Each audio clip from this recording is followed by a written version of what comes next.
তানিশাকে বিয়ে করলাম, কি কারণে বিয়ে করলাম? দেশে কি মেয়ের অভাব পড়ছে?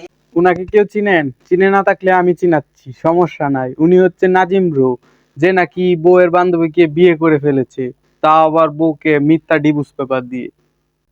এদের দোষ দিয়ে লাভ নাই, কারণ আগে থেকেই পাবলিককে সতর্ক করেছিল যে আপনার বান্ধবীকে আপনার বাসায় রাখেন না, আপনার বাসায় রাখলে আপনার জামাইকে নিয়ে আরেকদিন উড়ে চলে যাবে। যারা জ্ঞান বাড়তেছে যে আপনার বান্ধবীকে কেন আপনি বাসায় আনেন, আপনার কপাল পূর্ব জামাইয়ের দীক্ষা রাখেন। ভাই রে ভাই, জামাই আমার, বান্ধবীও আমার, এখন আমার বাসায় আমি ওকে আনতাছি, তাতে আপনার কি সমস্যা? সংসারও তো আমার, তাই না? আপনার মতো কিছুই না। মানুষের কথাই কান দেয় নাই, আজকে ঠিকই উড়াল দিয়েছে, এখন কান্না করেও কোনো লাভ নাই। অটোমেটিক চলে আসতেছে, অনেক চাপায় রাখতে চাচ্ছি, বাট পারতেছি না। না না, এখন কান্না করলে কি হবে? আগে সেটা ভাবার দরকার ছিল, যখন আপনার বান্ধবীকে আপনার বাসায় রাখছেন।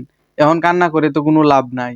তখন যদি আপনার বাসায় বান্ধবীকে না রাখতেন, তাহলে আজকে আপনার জামাইকে নিয়ে ও চলে যাইতো না, আর আপনাকে আপনার জামাই ডিভোর্স দিত না।